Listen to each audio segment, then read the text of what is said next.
Assalamualaikum warahmatullahi wabarakatuh.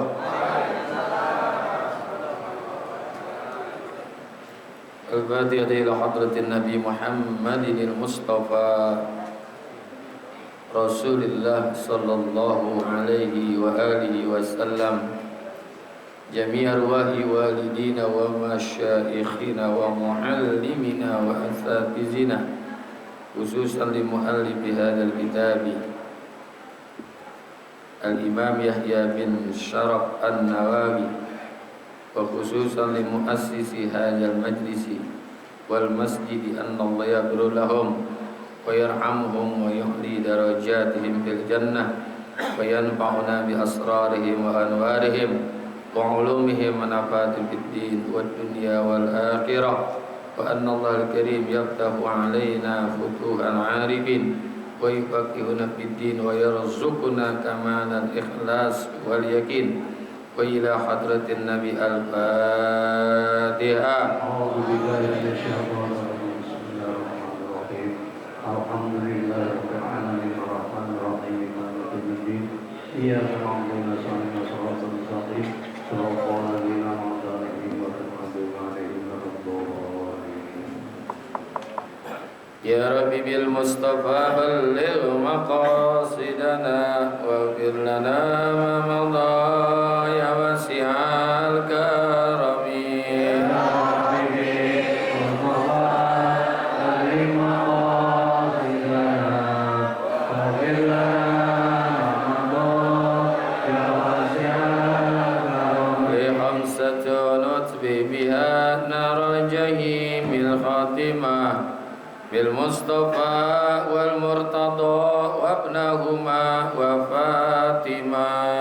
Ya Rabbi bil Mustafa balligh maqasidana waghfir lana ma madha ya wasi'al karami. Ya Rabbi bil Mustafa balligh ziyaratana bil Masjidin Nabawi wal Masjidil Harami. Ya Rabbi bil Mustafa balligh maqasidana waghfir lana ma madha ya wasi'al karami. Allahumma salli wa sallim wa barik. Bismillahirrahmanirrahim. Alhamdulillahi rabbil alamin, wassalatu wassalamu ala sayyidina wa maulana Muhammadin wa ala alihi wa sahbihi ajma'in, amma ba'du. Yang sama-sama kita hormati dan kita muliakan dan kita doakan guru-guru kita, Bapak Kiai Haji Muhammad Misjad, Kiai Haji Farah Furqan Mukharrab bin Yusuf, Kiai Haji Abdul Hamid Mustafa Al-Hafidh, guru kita Ustaz Haji Muhammad Tahir, Bapak Haji Basrain, dan juga segenap pengurus Masjid Hidayatul Mukhlisin yang semoga semua dirahmati Allah Subhanahu wa taala. Hadirin bapak-bapak, ibu-ibu, para pencinta ilmu, pencari kebenaran.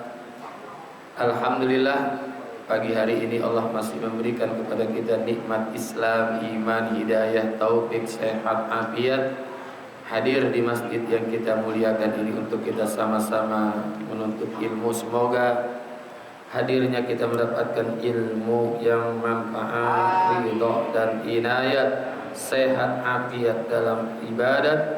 Allah berikan kepada kita selamat dunia dan selamat akhirat. Amin ya rabbal alamin. Wa bisanadil muttasili ilal imami muhadditsi rahimahullah wa adaman naf'a bihi wa bi barakati ulumihi wa bikum fid daraini amin. Qala radhiyallahu anhu. Masih lanjutan hadis yang ke-39. Kita awali awal aja. Ibni Abbasin radhiyallahu anhuma anna Rasulullah sallallahu alaihi wasallam qala innallaha tajawaza li an ummati al khata'a wan nisyana wa mastukrihu alaihi. dari Sayyidina Abdullah bin Abbas bahwasanya Rasulullah sallallahu alaihi wasallam bersabda, sesungguhnya Allah Subhanahu wa taala itu mengampuni karena diriku an ummati terhadap umatku, al khoto'a karena lupa, wan nisyana betul ya, kesalahan, al khoto'a kesalahan yang tidak disengaja. Yang kedua adalah an nisyan karena lupa, dan yang ketiga adalah wa mastukrihu alaih, hal-hal yang dipaksa, sesuatu yang dipaksa. Nah, ini ketiga hal ini apabila terjadi kepada umat Nabi Muhammad, Allah memaafkan atau mengampuni. Kenapa? Karena bijahi Muhammadin sallallahu alaihi wasallam, kebesaran umat Nabi Muhammad sallallahu alaihi wasallam. Beda dengan umat-umat yang terdahulu. Di antaranya contohnya orang-orang Bani Israel itu Bani Israel. Mereka itu apabila melakukan sesuatu atau meninggalkan ibadah dikarenakan lupa terhadap apa yang diperintahkan kepada mereka atau membuat satu kesalahan, itu ujjilat lahum uqubah, maka disegerakan baginya akan siksaan untuk mereka, ya, dengan sebab lupa, salah, ya, itu mereka langsung ujjilat lahumul uqubah, disegerakan bagi mereka itu siksaannya dengan sebab apa tadi? Lupa dan berbuat salah. Bahkan sampai diharamkan bagi mereka itu makanan dan minuman sesuai dengan dosanya, sesuai dengan dosa yang mereka lakukan, ya. Karena ada ayat itu, Rabbana la tu'akhizna in nasina au akhtana. Mereka berdoa, ya Tuhan kami, janganlah Engkau hukum kami jika kami lupa atau kami bersalah. Itu surah Al-Baqarah tuh. Nah, memang begitu orang-orang Yahudi ketika melakukan satu kesalahan atau kena kealfaan mereka, nggak ada ampun, langsung disiksa, langsung disiksa. Dalam hukum kena najis, kalau kita kan umat Nabi Muhammad cukup dicuci apa yang terkena najis pada pakaian kita. Kalau mereka itu bukan dicuci, dipotong. Jadi bajunya yang kena najis tuh nggak cukup dicuci, dipotong, dibuang tuh yang kena najis. Tapi buat umat Nabi Muhammad enggak. Bahkan buat umat Nabi Muhammad ada najis ma'fun anhu, yang dimaafkan. Jadi ada najis tapi dimaafkan apabila terkena pada badan kita atau baju kita, pakaian kita. Masih tetap dibolehkan untuk digunakan melakukan ibadah. Contohnya nih, darah jerawat, ya, darah jerawat yang pecah. Orang punya jerawat pecah tapi dengan sendirinya, bukan karena dia pencet, nggak sengaja. Itu walaupun ada darah di pipinya, jerawat di pipi kan ya, jerawat ada yang di jidat nggak tuh ya? Nah itu ngalir darah terus aja sholat nggak apa-apa, termasuk bisul. Ya, darah bisul sampai darah yang nyampur sama nanah itu juga dibolehkan untuk digunakan untuk melakukan sholat. Itu masih ada kelonggaran-kelonggaran untuk umat Nabi Muhammad Sallallahu Alaihi Wasallam. Termasuk dalam hukum zakat, ya. Hukum zakat buat orang-orang sebelum umat Nabi Muhammad, ya, orang Yahudi, bukan 2,5%. 25%. Kalau umat Nabi Muhammad kan 2,5 atau 2,5%. Kalau mereka itu 25%. Ya, kalau dia punya duit 1 juta misalnya, zakatnya itu berapa? Wah, segitu. Kalau kita kan cuma 2.500, ya kan? Jauh. Makanya kita beruntung menjadi umat Nabi Muhammad sallallahu alaihi wasallam. Bahkan sholatnya mereka itu khamsina sholat, ya, 50 kali sholat. Kalau kita cuman 5 kali. Dan dalam peristiwa Isra dan Mi'raj itu kan Nabi Musa kan memberikan masukan kepada Rasulullah. Dan Nabi Musa tahu bahwa sholat untuk Nabi Muhammad umatnya 50 sesuai dengan umatnya Nabi Musa. Ya kalau bahasa kita, ya Muhammad jangan 50, berat, minta sholat. Umat saya aja yang kuat-kuat masih banyak yang kagak sholat. Kan umat Nabi Musa kan kuat-kuat, ya udah gede badannya. Apalagi umat kamu yang kuntet-kuntet, kurangin. Minta kurangin. Akhirnya jadi 5 waktu. 5 waktu juga perlu juga dikurangin lagi, bahkan tuh kata Nabi Musa, kurangin. Nanti ada yang nggak ngerjain. Kata Rasulullah, saya udah malu dah. Udah 50 jadi 5, udah banyak banget diskonnya itu kan. 45. Iya. Ternyata bener, ada juga yang kagak melakukan sholat 5 waktu. Tuh. Itu kan Nabi Musa umat 50 waktu. Kalau ini terjadi pada umat Nabi Muhammad, buat kita nih sholat 50 waktu, nggak sempat ngaji, nggak sempat nyari duit, nggak sempat punya anak, nggak sempat punya anak. Iya, sholat mulu, ya, sholat mulu, masya Allah. Makanya kita beruntung menjadi umat Rasulullah Sallallahu Alaihi Wasallam.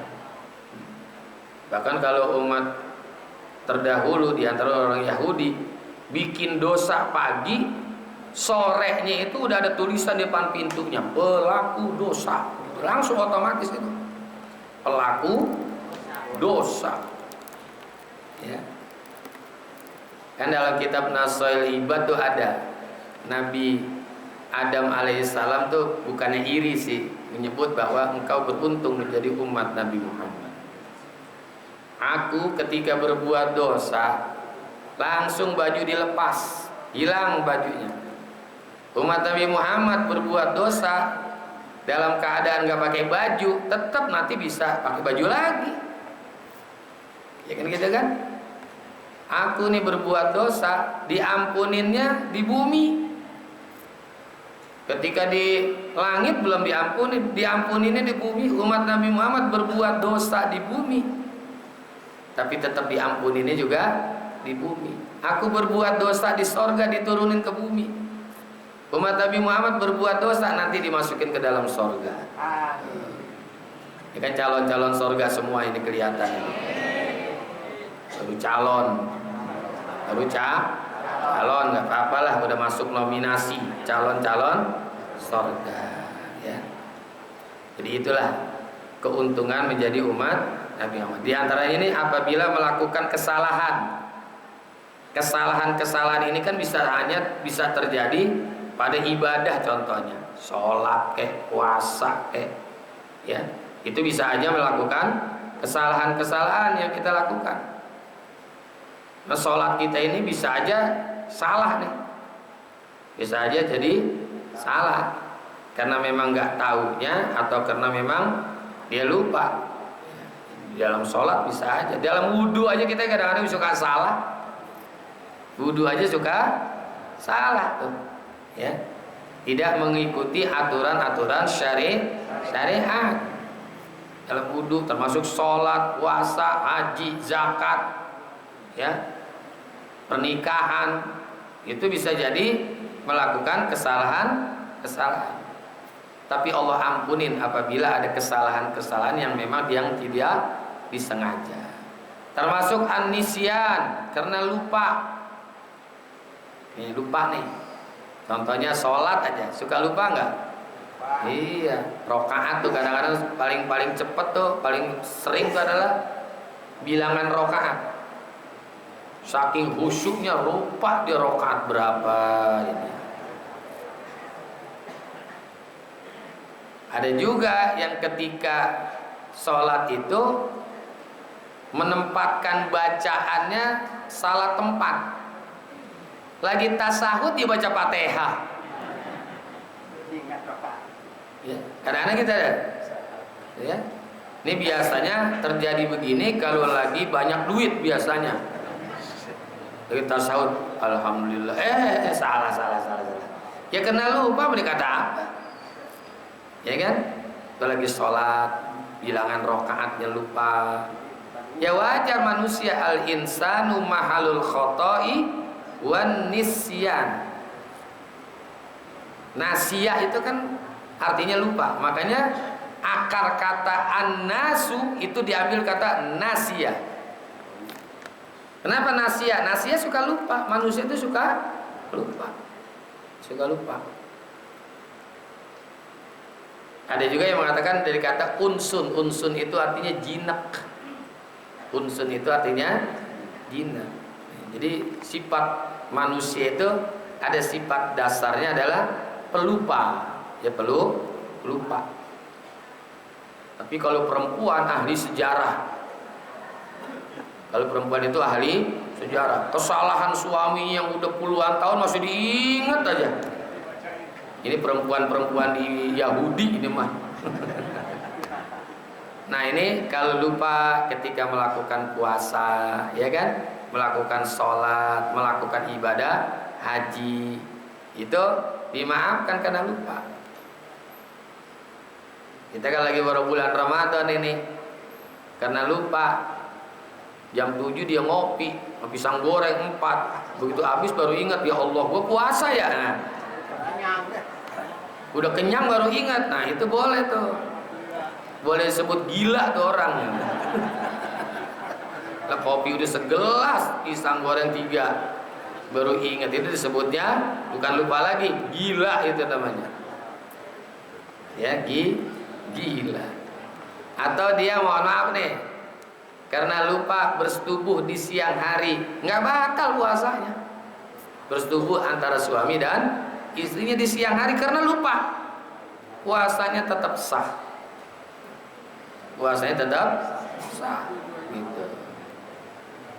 Dan itu cuma diberikan kafarat, tapi puasanya itu tetap sah. Kalau sengaja baru kena kafarat, kalau yang lupa nggak kena kafarat, sah puasa. Lagi asik ke bini, Allah puasa, langsung bangun, jangan lanjut tanggung. Kalau tanggung kena kafarat tuh dilanjutin. Tapi yang membayar kafarat itu hanya suaminya, istrinya kagak. Ya. Padahal istri dulu yang batal sebetulnya. Yang batal itu adalah istrinya, suaminya belum batal itu. Belum batal kalau dia sengaja, belum batal. Ya, tapi yang membayar kafarat itu suami. Tuh, dimaafkan. Kalau sengaja enggak. Kalau ini karena lupa. Ya, namanya manusia, siang-siang dia makan.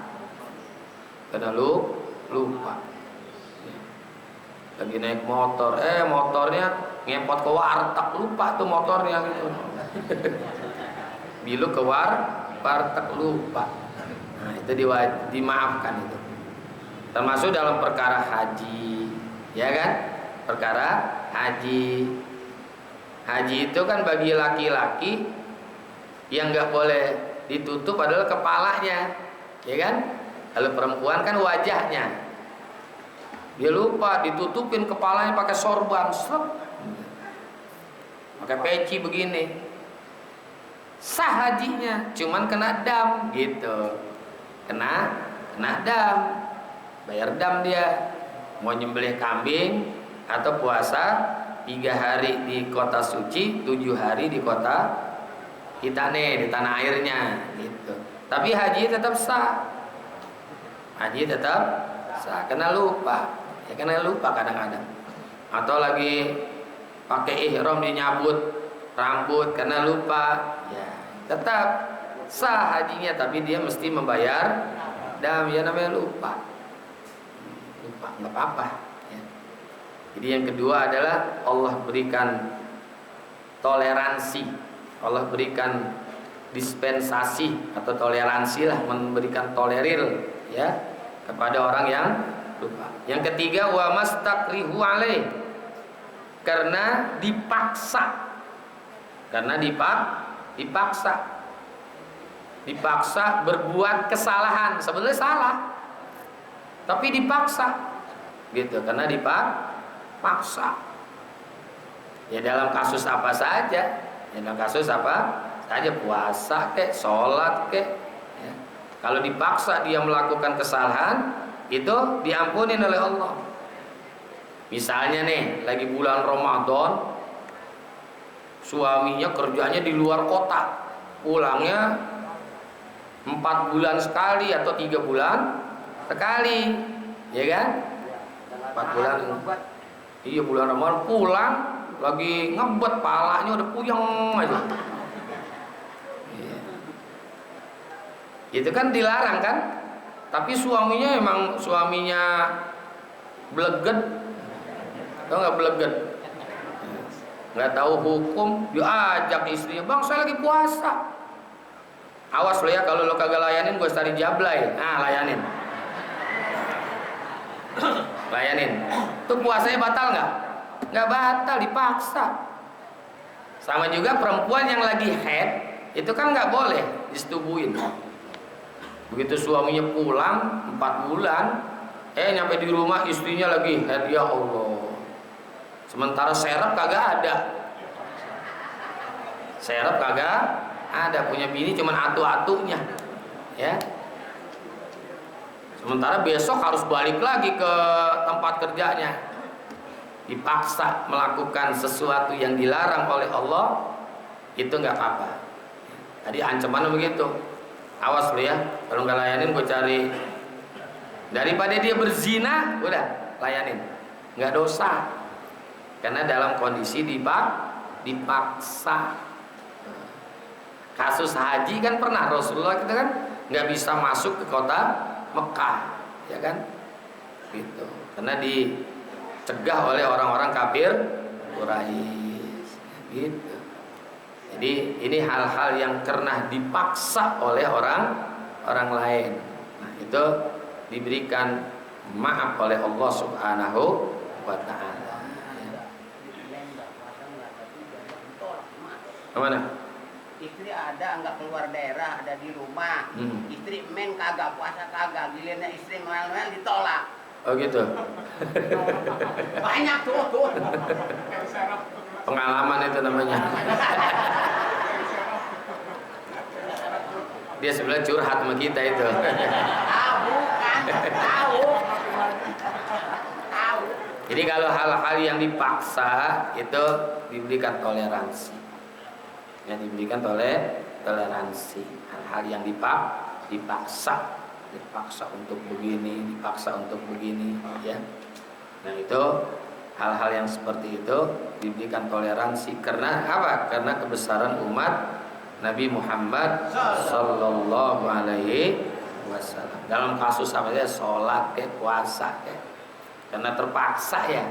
Fa ini turghaira bagin wala adin fala isma alaih, termasuk dalam urusan makan, karena terpaksa ya, karena terpaksa harus makan yang diharamkan oleh Allah. Misalkan daging babi, daging anjing kan haram itu, kalau normalnya haram, tapi kalau terpaksa Nggak ada yang lain. ya, nggak ada yang lain lagi, atau memang obatnya itu doang tuh, makan daging babi atau daging anjing menurut dokter yang ahli. Ada obatnya deh pak, nggak ada obatnya deh bu, kecuali kalau ibu makan daging babi. Tapi harus ada syarat. Pak ini turghaira bagin, padahal dia nggak mau. Padahal dia nggak mau. Ada tidak keinginan di dalam hatinya, ya. Bukan karena dia pengen, bukan karena dia nggak mau, sebetulnya terpaksa. Wala adin, dan nggak diulangin lagi. Jadi hanya saat itu aja dia makan daging babi dengan daging anjing. Jangan sampai begitu dia sembuh, wah kemarin gua makan dendeng babi enak juga, bikin lagi dah. Ya boleh itu. Itu kena terpaksa. Kecuali kalau berobatnya diperintahkan namun dokter obatnya adalah arak, itu tetap haram. Kata dokternya, Pak, Bu, nggak ada obat kecuali Bapak harus minum arak nih. Ya, itu tetap hukumnya nggak boleh, haram. Kalau babi sama anjing masih boleh, tapi kalau untuk urusan arak tetap hukumnya haram. Walaupun tujuannya untuk obat atau karena terpaksa. Ya, karena terpaksa, aus banget, nggak ada minuman biasa, adanya bir, ya nggak boleh, tetap nggak boleh. Ya, mendingan dia mati kehausan daripada harus dia minum bir. Mendingan mati kehausan, gitu, daripada dia harus minum bir. Karena kalau yang namanya arak itu kan bukannya najis, itu namanya ridsun, di atas najis. Ya, innamal khamru wal maisir ridsun min amalis syaitan, bukannya najisun tapi ridsun. Ya, kadarnya itu di atas najis, bahkan di atas najis mughalazoh lagi. Najis mughalazoh kan ada dua tuh, anjing dan babi, apa yang didapat dari anjing dan babi. Tapi kalau yang namanya arak itu ridsun, maka nggak dibenarkan untuk digunakan obat. Ya. Dalam kitab Irsyadul Ibad kan ada Al-Imam Fudail bin Iyad, dia punya murid, orang baik, ibadah, tapi ketika matinya susah. Sampai bingung tuh Fudail bin Iyad, kenapa bisa begini nih? Ditanya sama istrinya, kenapa bisa begini suami kamu? Ini kemungkinan dia ada pesan dari dokter, dia punya penyakit. Dianjurkan minum arak itu setahun sekali 1 loki. Setahun sekali loh minum, bukan setiap hari, bukan setiap pekan, bukan setiap minggu, bukan setiap bulan. Setahun sekali 1 loki, matinya susah. Gimana menjadi minuman setiap hari? Tuh, makanya nggak dibenarkan menurut syariat yang namanya arak itu digunakan untuk obat yang dikonsumsi minum, ya, yang dikonsumsi minum. Bahkan kalau ada orang naruhin botol di botol kecil nih, dalamnya ada arak, dikantongin buat sholat, dikantongin sambil sholat, kagak sah sholatnya karena dia membawa najis.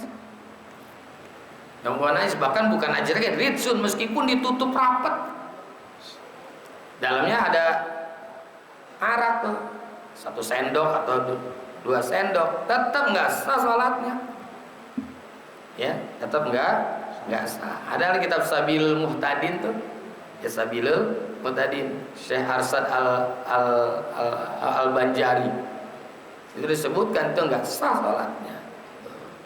Ini kalau keterpaksaan, kalau urusan bir itu tetap tidak disahkan, nggak dibolehkan, nggak dimaafkan. Tapi selain itu diboleh. Jadi umat Nabi Muhammad ini umat yang ummatimu almarhumah, yang diberikan rahmat oleh Allah karena berkat rahmat Nabi Muhammad. Wa ma arsalnaka illa rahmatan lil alamin. Maka apabila melakukan kesalahan umatnya karena lupa atau karena dipaksa, itu tajawaza, diberikan toleransi, ya, atau diberikan ampunan oleh Allah Subhanahu wa ta'ala. Wallahu a'lam bissawab wa ilaihil marji'u wal ma'ab. Terima kasih dan mohon maaf. Hadanallahu iyyakum ajmain. Assalamualaikum warahmatullahi wabarakatuh.